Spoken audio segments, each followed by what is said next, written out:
मेरा बेसिकली, अभी आपने मशीन ट्रांसलेशन के ऊपर अतुल जी ने पूरी हिस्ट्री बताई, शिलादित्य जी ने अपना काम बताया है, और जो ये अभी तक का वर्कशॉप चल रहा है इसके ऊपर आपको मशीन ट्रांसलेशन में जो टूल्स जो यूज होंगे उसको एक एक पार्ट करके सब बताया, जैसे आपको सॉल्व टोकनाइजर के ऊपर, उसके बाद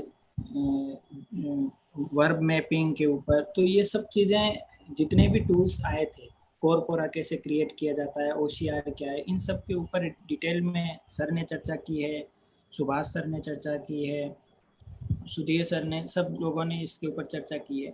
अब ये टूल्स, इन्हीं टूल्स को यूज करके, इन्हीं का उपयोग करके हम संस्कृत से हिंदी या हिंदी से संस्कृत मशीन ट्रांसलेशन कैसे कर सकते हैं, बेसिकली इसी के ऊपर हमारा मेरा वो रिसर्च है। और इसी को लेकर के मैं काम कर रहा हूँ, Hindi to Sanskrit machine translation. मेरे से पहले रजनीश पांडे जी ने संस्कृत टू हिंदी किया था, मैं उसको रिवर्स कर रहा हूँ, ताकि अभी तक जो हिंदी टू संस्कृत या Sanskrit to Hindi machine translation की जो समस्या है उसको हम दूर कर पाएँ और एक बेहतर ट्रांसलेटर उपलब्ध करवा पाएँ सबको।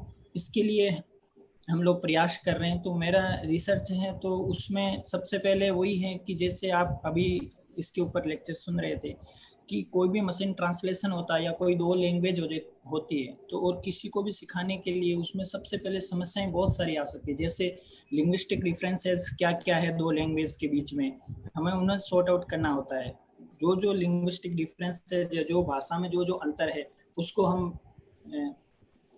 पहले उस समस्याओं को सुलझाते हैं, उसके बाद उसके डाइवर्जेंसेस क्या क्या है उसके, और वो जो डाइवर्जेंस है, जो डिफरेंसेज है जैसे हिंदी और संस्कृत में, तो वो ट्रांसलेशन को या ट्रांसलेशन की जो क्वालिटीज है, एक क्वालिटी ट्रांसलेशन को कैसे वो ब्रेक कर सकते हैं या उसको उसमें वो कैसे बाधा उत्पन्न कर सकते हैं, इस चीज के ऊपर ध्यान दिया जाता है। उसके बाद फिर जो मैपिंग है, वर्ब मैपिंग वगैरह जो, तो वो हिंदी और संस्कृत की वो कैसे हो, उसको कैसे सोल्व किया जाए। दूसरी चीज उसमें एक सबसे बड़ी जो समस्या आती है वो यह है कि जो अपनी नेचुरल लैंग्वेज जैसे हम लोग बोलते हैं तो इसमें एम्बिग्यूटीज बहुत ज्यादा होती है। तो हमारा तो क्या, बहुत टाइम लेकर के हम लोग सीखते रहते हैं तो हम लोग समझ जाते हैं, लेकिन मशीन को इन्हीं सब चीजों के साथ समझाना, जैसे अब वो बहुत ही फेमस उदाहरण है संस्कृत का कि सेंधवम आना है, तो जो ये एक एम्बिग्यूटीज उत्पन्न हो जाती है यहाँ की, सेंधवम आना है तो सेंधव नमक को लाएं या घोड़े को लाएं। तो मनुष्य हैं, हम लोग उसको परिस्थिति को देख के समझ जाते हैं, लेकिन मशीन को शुरुआत से ये चीजें कैसे समझाई जाए, तो ये इस तरह की बहुत सारी प्रॉब्लम्स आती है। फिर वर्ड का नॉलेज उसको कैसे कैसे हो, क्यों जैसे संस्कृत है, संस्कृत में एक ही शब्द के लिए बहुत सारी चीजें या बहुत सारे शब्द यूज होते हैं, जैसे वह के लिए स भी होता है, अयम भी होता है, असौ भी होता है। तो और फिर आप स्त्रीलिंग में जाएंगे तो सा हो जाएगा, नपुंसक में लेके जाएंगे तो एतद हो जाएगा, तो ऐसा हो जाएगा।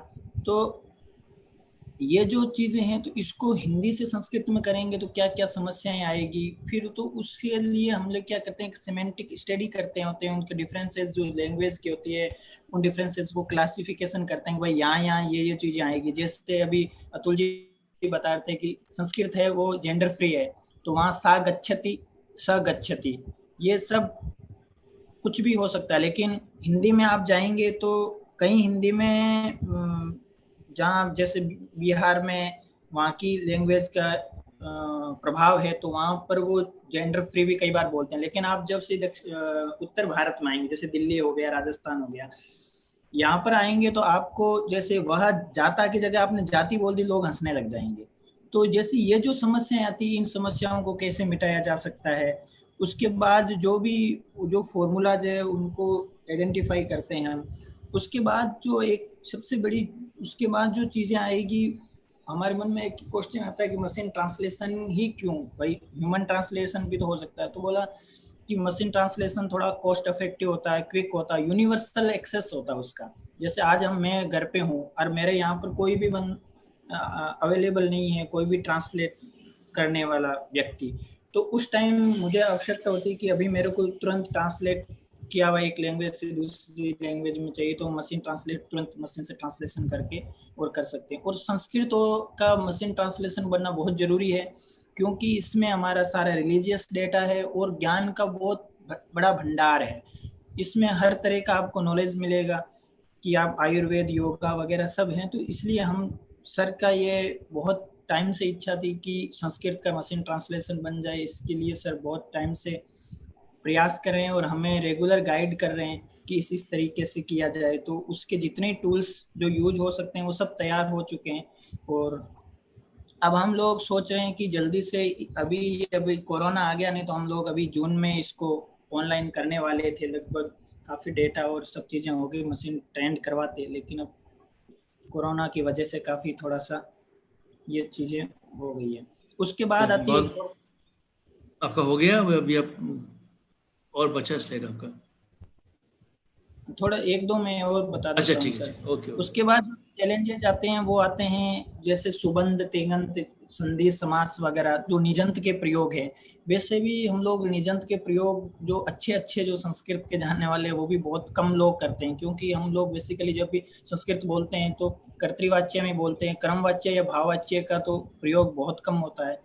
तो निजंत में कर्तृवाच्य, क्रमवाच्य, भाववाच्य। उसके बाद जो हमारे जो क्लासिकल संस्कृत है और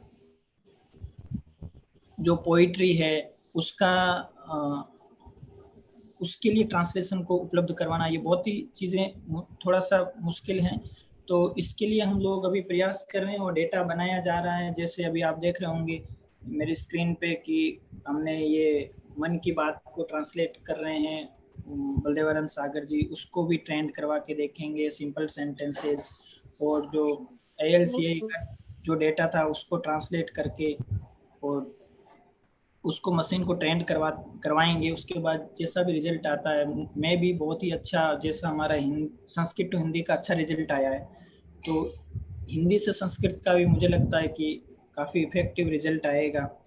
और हम लोग जल्दी ही सर के निर्देशन में मैं प्रयास कर रहा हूँ कि जल्दी से जल्दी इस काम को पूरा किया जाए और हम लोग ऑनलाइन करेंगे। अभी टाइम नहीं है, फिर इस विषय पर चर्चा करेंगे। Thank you Ramkishore ji.